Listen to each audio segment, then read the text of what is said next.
4 મહિનામાં 100 કરોડ રૂપિયાનું વેચાણ. વજન ઘટાડવાના ઇન્જેક્શન ફેબ્રુઆરીમાં ઇન્ડિયામાં લોન્ચ થયા પછી ધૂમ મચાયેલી છે. યુએસ FDA દ્વારા અપ્રૂવ એવા 2 ઇન્જેક્શન ઇન્ડિયામાં અવેલેબલ છે. એક છે મોન્જારો અને બીજો છે વિગોવી. આ બંને ઇન્જેક્શન તમારી ભૂખને સપ્રેસ કરે છે, તમારા ફૂડ પેસેજમાંથી જે ફૂડ જતું હોય એને ધીમું કરે છે અને એના લીધે એવરેજ 20% જેટલો વેટ લોસ થતો હોય છે. પણ જોડે જોડે અમુક સત્ય હકીકત જાણવી બી જરૂરી છે. એકલા ઇન્જેક્શન જ્યાં સુધી તમે ચાલુ રાખો ત્યાં સુધી જ એની અસર રહે છે. જ્યારે ઇન્જેક્શન બંધ કરો એટલે પાછું એ વેટ ગેઇન થતું હોય છે.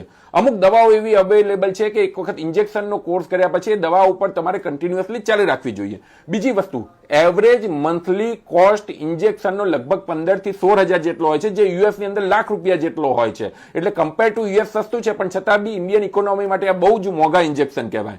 જે લોકોને થાઇરોઇડ કેન્સરની હિસ્ટ્રી હોય, આંખની કોઈ બીમારી અથવા તો ક્રોનિક પેન્ક્રિયાટાઇટિસ જેવી બીમારી હોય, એ લોકોએ ડેફિનેટલી આ ઇન્જેક્શન ના લેવું જોઈએ. આ વસ્તુ એક પ્રિસ્ક્રિપ્શન ડ્રગ છે. જાતે જ કંપનીનો કોન્ટેક્ટ કરીને એને જોડેથી લેવાથી એની આડઅસર થવાની શક્યતા વધી શકે છે. બાકી પોતે પોતાના ડોક્ટરનો કન્સલ્ટ કરીને આગળ ઓબેસિટી માટે ઇન્જેક્શન લેવું કે નહીં એનો વિચાર કરી શકો છો. Thank you.